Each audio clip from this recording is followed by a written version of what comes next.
आपस के बीच में आज सुबह लड़की का अपहरण करके लेके आया, घर के अंदर से खींच के लड़की को लेके गया। अपने दादा दादी उसके थे, उसको धक्का मार नीचे गांजा रखे थे, करीब वो लगभग 2.5 किलो के आसपास था गांजा। बाद में आपको नहीं मालूम था? जी बिल्कुल। भी उस बंदे ने इनको इतना सताया है कि इनके ऊपर गांजे का केस लगाने के लिए इनके ठेले में गांजा रख दिया था। पुलिस ने इसमें। साथियों नमस्कार, आप देख रहे हैं भिलाई का सच। जामुल थाने का एक विचित्र केस सामने आया है, जिसमें पीड़ित पक्ष नवंबर में आवेदन देने जामुल थाने पहुंचा था और उसकी बात को अनसुना करके दूसरे पक्ष की बात सुनी गई। मैं अपहरण की बात कर रहा हूं। भिलाई में जबरदस्ती एक महिला को कार में बैठाकर घर से निकालकर ले जाया जा रहा था। सीसीटीवी में आपको दिखा रहा हूं, स्क्रीन में चल रहा है वो, कि किस प्रकार ये व्यक्ति उसे कार में बैठा रहा था। अब ये जो पीड़िता थी, इसके परिवार वाले थाने पहुंचे थे। थाने पहुंचकर इन्होंने आवेदन दिया था इस व्यक्ति के खिलाफ कि यह व्यक्ति हमारे साथ जबरदस्ती करता है, जादू टोना करता है और जबरदस्ती मुझे घर में रखता है। मैं इसके साथ रहना नहीं चाहती और इसके साथ एक जबरदस्ती शादी भी इसने करवाई थी, जिस शादी की मान्यता नहीं है।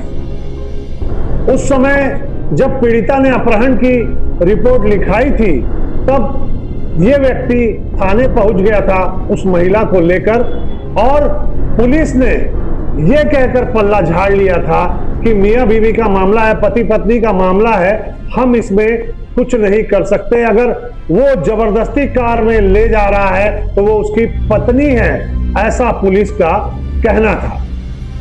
अब आज जो कहानी हुई है वो ये हुई है कि ये व्यक्ति जब इस महिला को लेकर गया था, पुलिस ने उसके साथ उसे जाने दिया था, फिर उसके साथ ये दुष्कर्म करता रहा, मारता रहा, पीटता रहा। फिर इसके परिवार वालों ने दबाव बनाया, तब जाके इस व्यक्ति के खिलाफ एफआईआर की गई थी। फिर उसे खोजा गया, खोजने के बाद उसे पकड़ा गया। पकड़ने के बाद थाने से ये व्यक्ति फरार हो गया था। अभी जनवरी में मिल गया। आज पुलिस ने एक विज्ञप्ति जारी करके इस व्यक्ति को जेल भेजने की कार्रवाई की है, ऐसा बताया जा रहा है पुलिस के द्वारा। अब कहानी यह है कि अगर उसी समय इस मामले को संज्ञान में लेती पुलिस, उस समय पुलिस ने सिर्फ इस बात को कहकर टाल दिया था कि ये इसकी पत्नी है, हम इस मामले में कुछ नहीं कर सकते, और पूरी मदद जो है उन्होंने उस व्यक्ति की थी, उस शख्स की थी जिसने अपहरण किया था। इसमें जो मुख्य आरोपी है हेमंत अग्रवाल उसका नाम है और अपने आप को तांत्रिक बताता है। ये कहता है कि जिसकी शादी नहीं हुई है मैं उसकी शादी करा दूंगा, कर्ज मुक्ति दिला दूंगा। बहुत सारी ऐसी बातें वो लोगों से करता है जिसके झांसे में लोग आ जाते हैं, और ये परिवार भी इसी झांसे में आ गया था और जो पीड़िता थी उसे वो लगातार परेशान कर रहा था। इस मामले में शोषण कर रहा था उस महिला का। इस महिला ने, जो पीड़ित पक्ष की जो महिला है, उसने इस मामले में क्या कहा, ये मैं आपको पूरी कहानी बताता हूं कि वो क्या करता था। तंत्र विद्या कर मुझे करता था सम्मोहित, ऐसा कहना है महिला का। पीड़िता ने बताया कि आरोपी हेमंत तंत्र मंत्र कर मुझे सम्मोहित करता था, उसके बाद मेरे साथ गलत काम करता था। उसके बैग में बहुत सारी लड़कियों की फोटो थी। वो पहले भी कई लड़कियों को इसी तरह ला कर रखता था।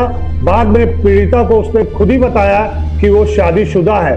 अब शादीशुदा होकर वो इस लड़की के साथ दूसरी शादी करके, यानी फर्जी शादी करके रह रहा था। उसके बाद उसका एक बेटा था, उसका तलाक भी हुआ था। वही युवती ने, पिता ने बताया कि हम लोग थाने में गए तो पुलिस ने केस दर्ज नहीं किया। ये बात मैं आपको पहले भी बता चुका हूं कि पीड़िता ने थाने में आवेदन दिया था, तो उस व्यक्ति ने, अग्रवाल ने भी एक आवेदन दिया था कि ये जो महिला है ये मेरी पत्नी है, मैं इसको कैसे भी रखूं, ये मेरी पत्नी है, मैं इसके साथ रह सकता हूं, मैं इसको कैसे भी ले जा सकता हूं। और पुलिस ने उस व्यक्ति की बात मानकर इसे उसके साथ जाने दे दिया। फिर कुछ एक समाज सेवी और कुछ पत्रकारों के द्वारा जामुल थाने में जाकर दबाव बनाया गया, टीआई से मिला गया, तब जाके इनका एफआईआर दर्ज किया गया। ऐसा पीड़िता का कहना है। उसने बताया है कि मेरा एफआईआर बहुत दिनों बाद किया गया, उसके बाद इस व्यक्ति को पकड़ा गया और भिलाई 3 थाने में था, तब ये फरार हो गया। नवंबर महीने में जब पीड़िता के परिवार जामुल थाने पहुंचे थे आवेदन देने, तब उनका आवेदन स्वीकार नहीं किया गया और उस समय सारी बातें जो है उस व्यक्ति की मानी गई और इसके परिवार को, लड़की के परिवार को नजरअंदाज कर दिया गया, ये बोलकर कि ये उसकी पत्नी है, हम क्या कर सकते हैं। आज उसी बात पर पुलिस ने एफआईआर कर उसे तांत्रिक साबित कर दिया। यही बात उस समय की जाती तो ये मामला 2 महीने नहीं बढ़ा। आज उस आरोपी को जेल भेजकर पुलिस अपनी पीठ थपथपा रही है, लेकिन ये उस समय करती जब उस परिवार ने जामुल थाने में आवेदन दिया था। अभी भी पुलिस की कार्रवाई संदिग्ध है। क्यों फरार हुआ, फिर वो पकड़ा गया, आखिर क्या कारण है? ऐसे तो कोई मुजरिम पुलिस की कस्टडी से भागता नहीं है, ये शख्स कैसे भाग गया? बहुत बड़ी बात है, सोचने वाली बात है। हालांकि 2 आरक्षकों को निलंबित किया गया था इस मामले में, लेकिन अगर उस महिला के साथ कुछ और हो जाता तो उसका जवाबदार कौन होता? पुलिस होती उसकी जवाबदार कि कोई और शख्स होता? पुलिस यहां गैर जिम्मेदाराना काम कर रही है। नवंबर से इस मामले को ढील दिया जा रहा है, जो मामला आज जनवरी तक पहुंच गया। ये तो ठीक है कि उसके परिवार को, महिला के परिवार को कुछ नहीं हुआ, उस महिला को कुछ नहीं हुआ, लेकिन वो कितना मानसिक प्रताड़ना झेल रही होगी, ये सोचने वाली बात है। इस मामले में सारा जो दोष है वो पुलिस का है। अपराधी उसी समय पकड़ा जा सकता था जो आज पकड़ाया है।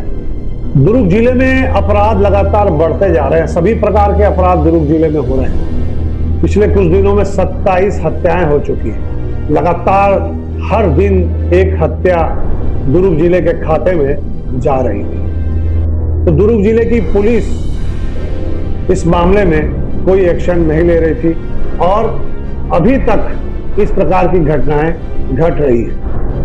अपराध बढ़ने का प्रमुख कारण है अपराधियों को नहीं पकड़ना। अगर कोई अपराधी के खिलाफ एफआईआर कराने या आवेदन देने जाता है तो इस मामले में पुलिस टाल मटोल करती है और जो प्रार्थी होता है उसे घुमाते रहती है। बहुत सारे बहाने पुलिस करते रहती है। कभी नेटवर्क नहीं होने का बहाना करती है, कभी कुछ बहाना कर देती है, कभी टीआई नहीं आया। बहुत सारे ऐसे बहाने होते हैं। अपराधी इसी मामले में बच जाता है और दोबारा अपराध कर देता है। उसे मालूम है कि मेरा कोई कुछ बिगाड़ नहीं पाएगा, मैं पुलिस को संभाल लूंगा। तो ये जो कहानी है पुलिस को बंद करनी होगी और अपराधियों का साथ देना बंद करना पड़ेगा और पुलिस को अपराधियों को पकड़ना होगा, तब जाके इस मामले में सुधार आएगा। फिलहाल जो ये मामला था, इस मामले में महिला सुरक्षित है। उसका अपहरण करने की कोशिश 2-3 बार की गई, एक बार किया भी गया, उसे सुरक्षित लाया जा चुका है। पीड़ित पक्ष जो है अभी सुरक्षित है और अपने घर में है। ऐसी खबरें हम लगातार आपके पास लाते रहेंगे और सच को उजागर करते रहेंगे और सच्चाई आपके सामने लाते रहेंगे। बने रहिए भिलाई का सच के साथ। हमारा चैनल अगर आप लगातार देखते हैं, पसंद करते हैं तो लाइक, शेयर, सब्सक्राइब करना न भूलें। नमस्कार।